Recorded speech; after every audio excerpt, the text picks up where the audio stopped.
Vamos lá, gente. Agora dando continuidade à Constituição, na parte que mais cai na área da saúde, também outros concursos, que é o artigo dos artigos 196 ao artigo 200. Então eu vou começar a falar do artigo 196. Observem como não precisa decorar. Ele tem um método, mas eu vou facilitar o entendimento de vocês. Observem que na questão da história, na aula da história que nós conversamos, nós não tínhamos uma política de saúde organizada antes da Constituição. E logo, o que eles fizeram? O primeiro artigo constitucional vem dar a obrigação ao Estado de prover a assistência à saúde para todos. Então, isso é uma questão de ordem lógica. Se eu tenho a primeira Constituição a constar o setor saúde, logicamente, o seu primeiro artigo ele tem que contemplar o quê? Aquilo que foi lá pactuado na 8ª Conferência. Qual é a primeira frase, uma das frases mais conhecidas na saúde? A saúde é um direito de todos e dever do Estado. Ou seja, aqui o Estado passa a ser obrigado a prover saúde para quem? Para todos. Mas de que forma ele vai prover essas condições de saúde? Através de políticas sociais e econômicas. Então vamos aqui para o artigo, prestem atenção. Algumas perguntinhas fáceis que vocês vão lembrar do artigo. A saúde é um direito de quem? De todos. É um dever de quem? Do Estado. Deve ser garantido através de quê? De políticas sociais e econômicas. Com que objetivo? Redução do risco de doenças e de outros agravos. Qual tipo de acesso? Universal e igualitário. Para que tipo de ação? Promoção, proteção e recuperação. Então vamos lá. Agora vamos fazer um bate-volta, eu e vocês. A saúde é um direito de quem? De todos.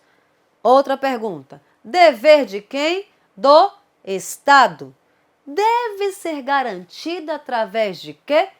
Políticas sociais e econômicas. Próxima pergunta. Com que objetivo? Redução do risco de doenças e de outros agravos. Para que tipo de acesso? Universal e igualitário. Quais ações que eu vou promover? Promoção, proteção e recuperação. Então, observem que vocês, se vocês perguntarem, se fizerem essas perguntas a si, não vão precisar decorar um artigo todo. Vou falar ele completinho para vocês. Vamos fixar. A saúde é um direito de quem? De todos. Dever de quem? Do Estado. Deve ser garantido através de quê? Políticas sociais e econômicas. Com que objetivo? Redução do risco de doenças e de outros agravos. Qual tipo de acesso? Universal e igualitário. Para as ações de promoção, proteção, recuperação. Eu costumo falar para os meus alunos em sala de aula pro-ré. Tem que vir nessa ordem. Ok, gente? Vamos voltar aqui para o artigo 96 para eu grifar para vocês. Já está grifado em negrito, só peço atenção. Promoção, proteção e recuperação. Tem que vir nessa ordem. Ré. Primeiro, eu dou condições para, que é o conceito de promoção. Segundo, eu protejo o indivíduo. Terceiro, se nada disso der certo, eu recupero. Vou apagar aqui só para utilizar, sublinhar aqui embaixo. Observem que o acesso passa a ser universal e igualitário, ou seja, a saúde passa a ser o quê?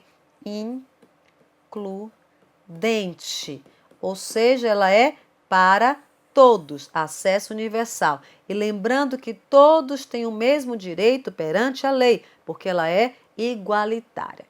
Pegaram aí o artigo 96, é o artigo mais fácil, mais conhecido, mas aí vou criar uma situação hipotética. Eu chego e digo o seguinte: olha, o Estado, você agora vai ter que cumprir a ação e o serviço de saúde para todos. Só falei isso, artigo 96. De forma tal, através de políticas sociais e econômicas, que vai reduzir riscos de doenças e outros agravos.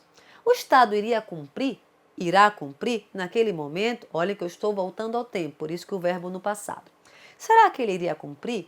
Obviamente que se eu dou uma ordem a alguém, Exemplo, eu sou uma mãe que meu filho fica muito mais tempo com minha mãe. Ou seja, meu filho fica mais tempo com a avó. Presta atenção, pode ser brincadeira, parece brincadeira, mas olha como é interessante. Todo mundo sabe que quando um filho é criado com a avó tem sempre aquele cuidado diferenciado, né? Parece que a mãe, que é nossa, ficou um pouco mais flexível e cria e trabalha com os nossos filhos de uma forma mais legal, né? Mais flexível. Vamos lá. Eu digo para minha mãe o seguinte: minha mãe, ou maninha, né? Já que eu sou de uma região que chama maninha mesmo, minha mãe, Davi, que é o meu filho, tem que acordar às 8 horas da manhã. Ela vai cumprir? Ela vai ver ele lá todo enroladinho, bonitinho, dormindo, deitadinho. Eu só dei a ordem a ela. Com certeza, como vó, ela não vai cumprir. Ela vai olhar, deixa o bichinho dormir, não tem nada para fazer. E aí eu venho para vocês. Agora, se eu falo para ela, minha mãe, Davi tem que acordar 8 horas. 10 para as 8, eu coloco o celular dele para despertar. 9h30, eu ligo para saber se ele fez o dever de casa. Se ele não tiver feito, à noite ele não vai jogar. O jogo preferido, um exemplo, o Xbox dele. O que foi que eu fiz agora, gente? Eu regulamentei. Eu apenas não obriguei. Eu disse que se não fizesse, ia ter algum tipo de fiscalização e controle. Isso se chama regulamentar. E esse é o apelido que eu dou ao artigo 97, porque ele é um dos mais difíceis de decorar, de gravar. Vamos ver como é que ele fala, para ver se você se associou ao que eu falei. São de relevância pública as ações e serviços de saúde. Logo, cabe ao poder público dispor, nos termos da lei, essas leis são as leis orgânicas que vêm a posteriori, sobre a sua regulamentação, fiscalização e controle. Entendam aqui que eu estou falando de ré, fi, có.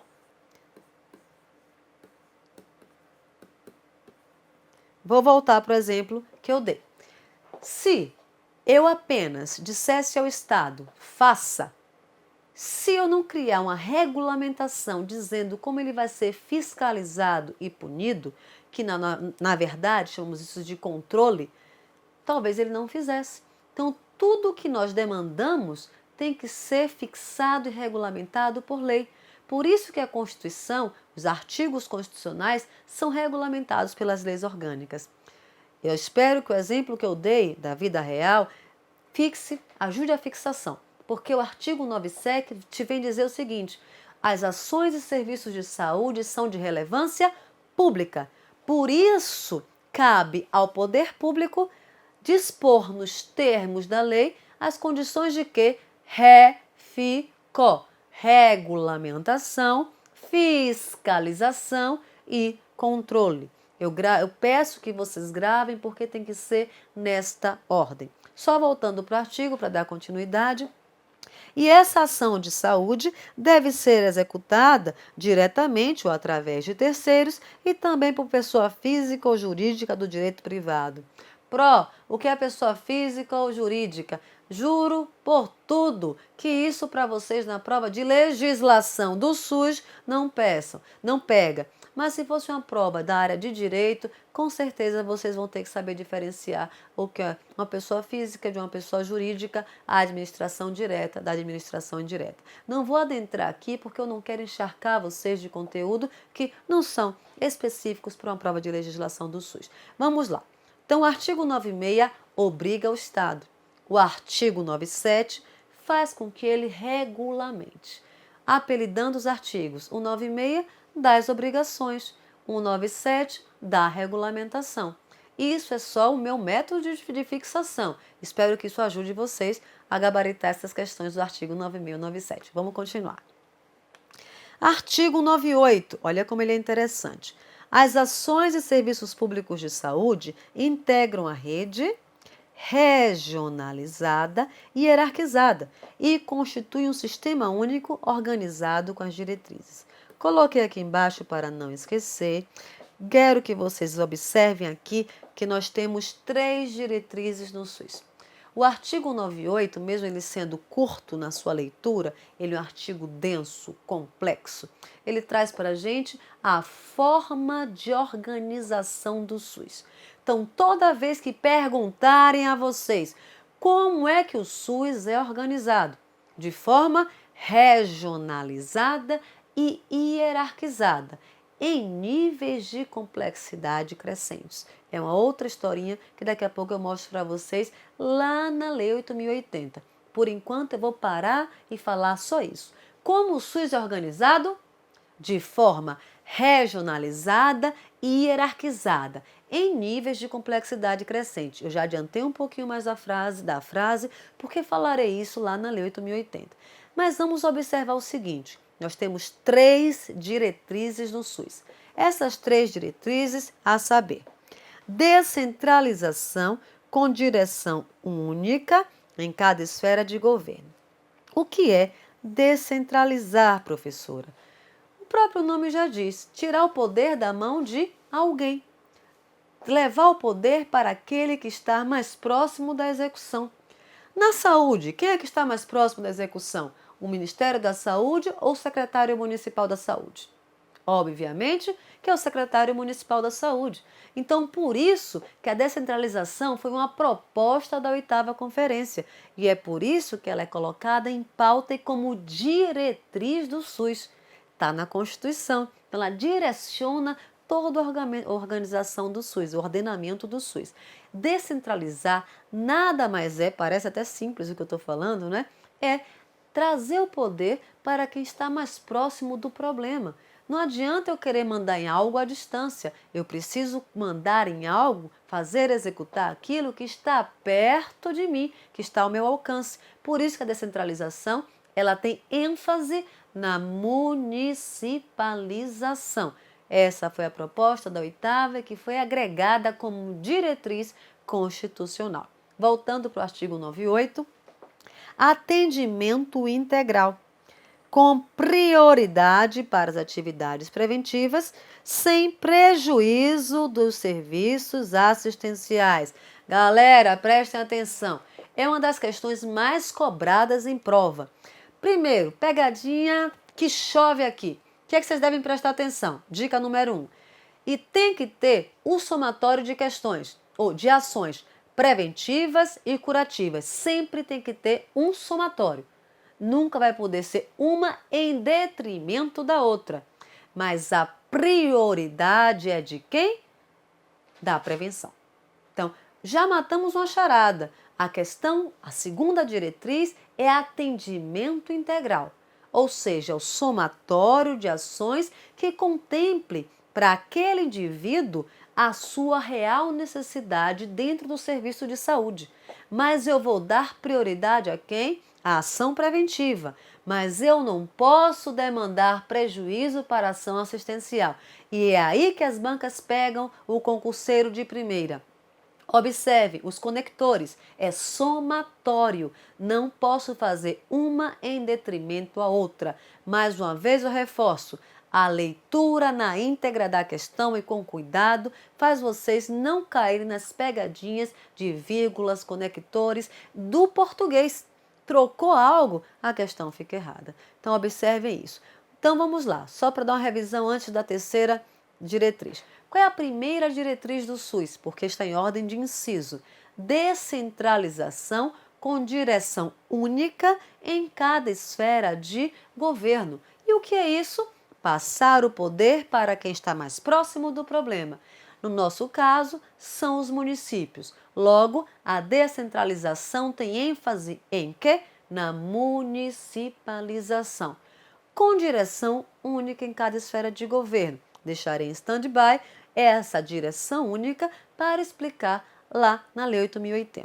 Segunda diretriz, atendimento integral com prioridade para as ações preventivas, sem detrimento das ações assistenciais. Observem mais uma vez, temos o quê?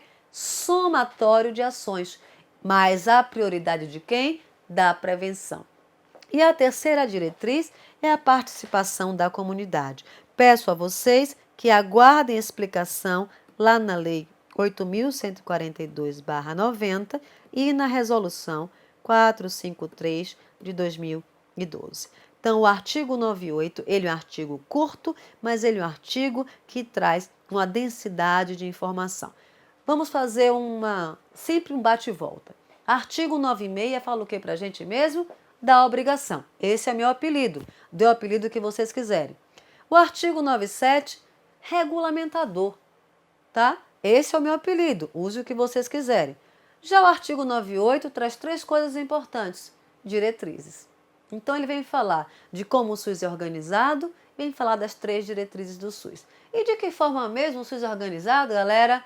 De forma regionalizada e hierarquizada, em níveis de complexidade crescente. Então, fiquem atentos a isso, que vocês não vão esquecer os artigos constitucionais. Parágrafo único. O SUS será financiado, nos termos do artigo 95, como foi falado lá, pelos recursos dos 3 níveis de governo: da Seguridade Social, como foi deixado claro lá, da União, dos estados, do DF e dos municípios. É só lembrar que a União, isso vai deixar mais claro lá na Lei 8.142, eu vou falar mais disso, desculpem aqui. Fundo Estadual de Saúde e Fundo Municipal de Saúde. Então, tem um Fundo Nacional, Fundo Estadual e Fundo Municipal. O recurso vem fundo a fundo, mas cada um vai depositar e vai utilizar do seu próprio recurso. Isso é que nós chamamos de contrapartida. O que eu deixei bem claro para vocês, que é a parte que me cabe nesse latifúndio. Pode até plagiar nosso querido e maravilhoso, compositor, poeta Chico Buarque, para lembrar o que é contrapartida. É a parte que me cabe. Então, se cabe a empresa me contratar, cabe a mim, enquanto docente, ministrar uma aula para vocês. Então, é a parte que me cabe. Isso é a contrapartida. Tranquilo? Então, vamos dar o seguimento. Artigo 99. Adoro o artigo 99, porque ele só fala de um contexto. Ele vem falar apenas da iniciativa privada. Logo no caput do artigo, eu estou utilizando palavras um pouco mais jurídicas, não só para complicar, porque na prova eles podem colocar o caput. Eu gostaria de dizer aqui para vocês que o caput nada mais é do que apenas a introdução do parágrafo, a leitura do parágrafo. Então, do artigo. O artigo 99 tem que a assistência à saúde é livre à iniciativa privada. Não vou entrar nos meus méritos críticos aqui, porque eu não estou em uma aula de pós-graduação. Eu estou em aula de preparatório de concurso. Mas como é que fica fácil gravar? Eu tenho 2 números seguidos. 9, 9. Logo, se cair algo do artigo 99, vocês vão lembrar que ele fala apenas de uma coisa. 9, 9. Ele é repetitivo. E observem aqui que eu tenho várias pegadinhas de prova. Vou começar com os slides e depois eu vou explicando. Primeiro, as instituições privadas poderão, observem um verbo que não é uma obrigação, e sim uma situação de hipótese. Se houver necessidade, a instituição privada poderá participar de que forma? Outra questão certa de prova. Complementar. Do SUS, segundo as diretrizes desses, mediante contrato de direito público ou convênio, tendo preferência às entidades filantrópicas e às sem fins lucrativos. Vamos lá. Parágrafo 1º do artigo 99. Primeiro, qual o caput mesmo? A assistência à saúde é livre à iniciativa privada. Eu tenho dinheiro, tenho know-how, sou habilitado, eu posso estruturar um serviço dentro da minha rede. Eu posso, estruturar um serviço para ofertar ao cidadão, à população. Mas, se houver insuficiência de recursos públicos na rede SUS, ele vai poder participar do SUS. De que forma? Complementar, dando preferência às instituições filantrópicas e sem fins lucrativos. Observem o verbo poderão, não é uma obrigação do SUS contratar. Então, professora, qual é o pré-requisito? Quando eu vou contratar? Eu acabei de falar, quando o SUS tiver e comprovar insuficiência de recursos para suprir o quê? O atendimento integral. Então, logo, quando eu comprovo que eu não tenho recurso público suficiente para prover o atendimento integral, o que é que eu faço? Eu vou recorrer à iniciativa privada, dando preferência às instituições filantrópicas e às sem fins lucrativos, mediante contrato ou convênio do direito público, mas lembrando que isso só pode acontecer de forma complementar, para somar ações, para garantir o atendimento integral. Isso é questão certa de prova. Então, fica a dica, lembrem disso, precisa gravar. É só lembrar que um pré-requisito tem insuficiência de recursos. Em que situação? Caráter complementar. Através de que? Contrato ou convênio. Quem tem preferência? A rede filantrópica e sem fins lucrativos. Dando seguimento, é vedada a destinação de recursos públicos para auxílio ou subvenções às instituições privadas com fins lucrativos. Essa é facinho, resumindo. O Sistema Único de Saúde não pode injetar dinheiro na rede privada. Exemplo, eu contrato uma clínica para fazer um procedimento, vou dar um exemplo aqui, uma ressonância magnética, a ressonância magnética. O aparelho da ressonância quebra. Quem tem a obrigação de consertar? É o SUS? Não. Primeiro lugar, é vedado, ou seja, é terminantemente proibido a injeção de dinheiro público na rede privada com finalidade lucrativa. E outra coisa, se eu contratei o serviço, eu estou pagando por ele. Logo, quem tem que consertar aquele aparelho ou qualquer outra situação é aquele que foi contratado. Então, preste atenção a isso. Esse é vedado também cai muito em prova. Na verdade, o artigo 99 chove em prova. Parece que é uma nuvem carregada em cima da gente. Vamos dar continuidade. Parágrafo 3º. É vedada a participação direta ou indireta de empresas ou capitais estrangeiros na assistência à saúde no país. Aqui eu quero uma atenção maior de vocês, salvo nos casos previstos por lei. Vamos lá. Quando eu falo, eu não, a Constituição coloca para a gente, é vedada a participação direta ou indireta de empresas e capitais estrangeiros no Brasil, eu estou proibindo. E a proibição é maior do que a exceção. Observe que ele diz, não pode receber dinheiro de capital estrangeiro, de empresas ou de capital estrangeiro. No finalzinho da frase, ele coloca salvo em casos previstos por lei. Esses casos vão estar lá na Lei 8.080, mas já vou sinalizar para vocês.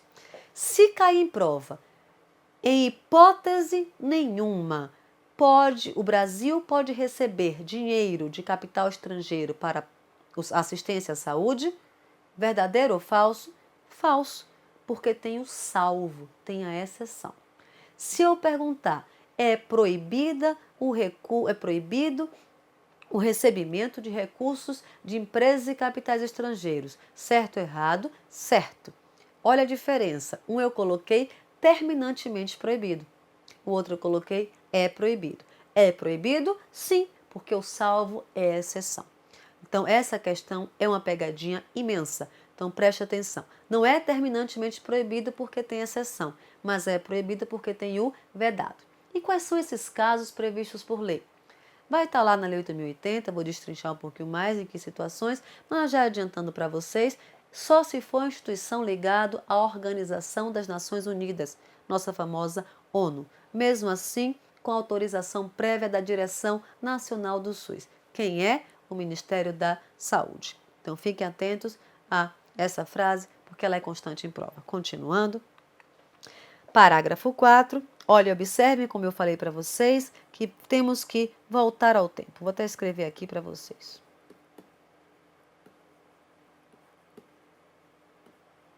A lei disporá sobre as condições e requisitos que facilitem a remoção de órgãos, tecidos e substâncias humanas para fins de transplante, pesquisa e tratamento, bem como a coleta, processamento e transfusão de sangue e seus derivados, sendo vedado qualquer tipo de comercialização. Por que voltar ao passado? Se eu for pensar nos dias de hoje, nós temos já totalmente organizado um sistema de hemonúcleos e hemocentros, uma rede de transplantes. Então você pode ver essa questão para quem nunca estudou o SUS e achar, ah não, mas já tem, a lei vai dispor sobre isso ainda. Eu estou falando de que ano, gente? O ano da Constituição, 1988. Então voltem ao passado. Responder a questão da Constituição, vocês têm que lembrar em que ano ela foi promulgada. Então, não foi revogado, não foi alterado. Na Constituição tem dizendo que é para o futuro.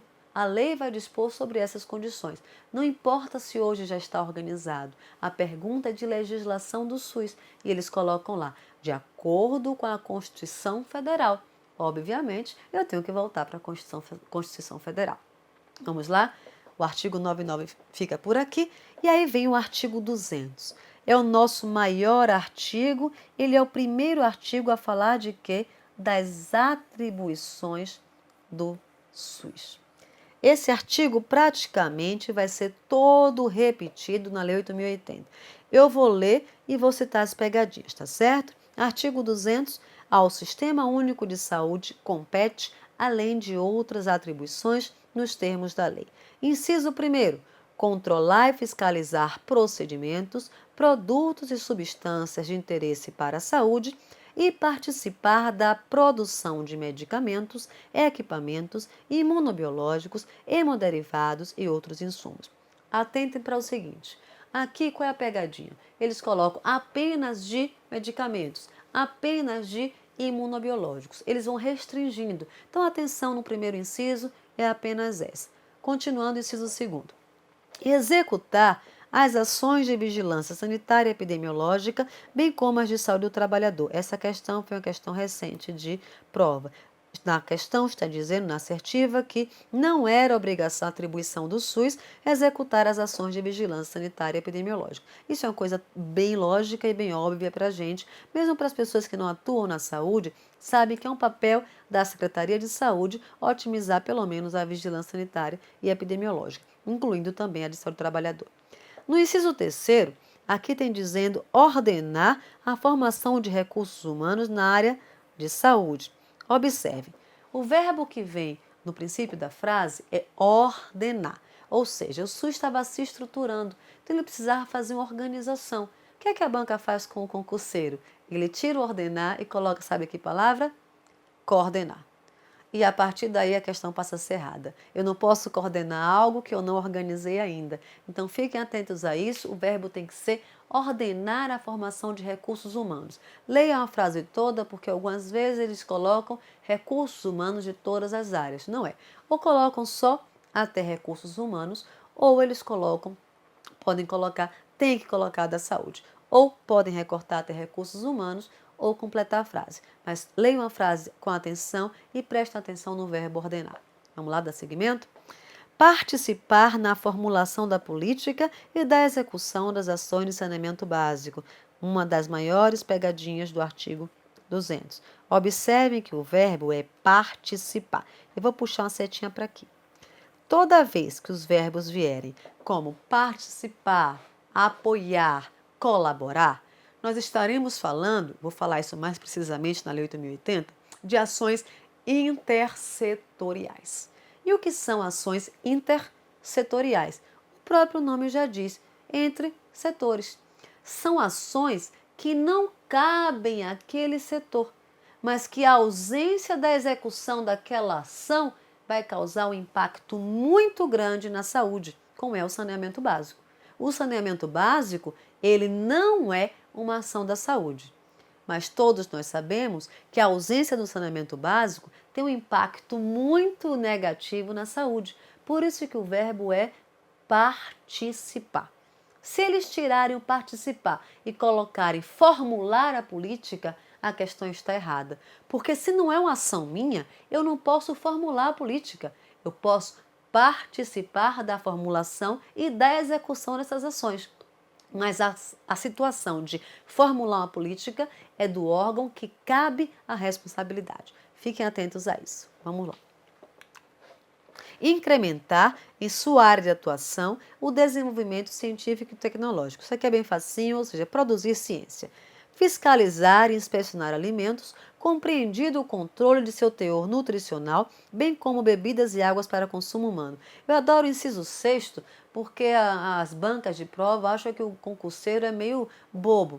Eles colocam para consumo humano e animal.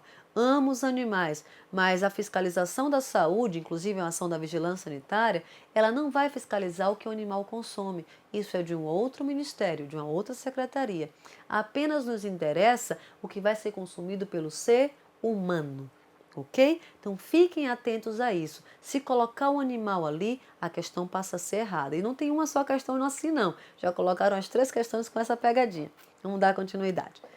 Participar, olha o verbo, do controle e fiscalização da produção, transporte, guarda e utilização de substâncias e produtos psicoativos, tóxicos e radioativos. Então, aqui também uma ação intersetorial, porque em algumas situações eu preciso de outros órgãos para ajudar nesse transporte, guarda e utilização. E aqui, uma outra ação que parece com a do saneamento básico: colaborar na proteção do meio ambiente, nele compreendido do trabalho.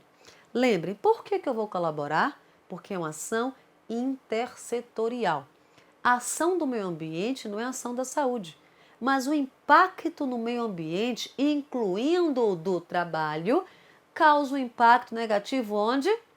Na saúde. E aí vem prejuízo para a gente. Logo, essa participação, essa colaboração é inerente ao Sistema Único de Saúde. Então, atentem para os verbos. Eles que vão dar para vocês o gabarito do artigo 200, que é o mais extenso, mas ele é repetitivo. Nós iremos ver ele todinho na Lei 8.080, mas um pouco mais destrinchado. E vocês acabam decorando, né? Ou como alguns alunos meus dizem, alunos não, estudantes, concurseiro, eles falam, entrou por osmose, professor. De tanto você falar, entrou por osmose. Então, fica a dica para os verbos. E aqui eu encerro a Constituição e só vou lembrar uma coisa a vocês. Primeiro artigo, qual é o apelido dele? Obrigação. A saúde é um direito de todos e dever do Estado.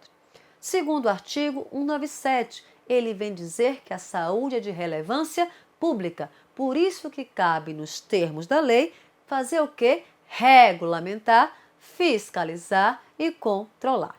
Artigo 98, eu chamo ele de traz o conceito e traz a organização do SUS e as 3 diretrizes. De que forma o SUS é organizada? De forma regionalizada e hierarquizada, já completando a frase, em níveis de complexidade crescente. Quais são as diretrizes do SUS, galera? Descentralização com direção única em cada esfera de governo, atendimento integral com prioridade para as ações preventivas sem prejuízo das ações assistenciais e a terceira diretriz, participação da comunidade. Mas lembrem uma coisa, as 3 diretrizes também são princípios. Não vou adentrar nos princípios agora, vou deixar para falar dos nossos princípios lá no artigo 7º da Lei 8.080. Paro por aqui para fazermos uma bateria de questões para fixar esse assunto e garanto que quem ouviu, prestou atenção, grifou, vai gabaritar essa prova, porque vocês estão focados. Se vocês estão assistindo, estão se dedicando, isso significa que um tempo de vocês está sendo dedicado para o estudo. Isso é o mais importante. Obrigada pela atenção, volto já com as questões.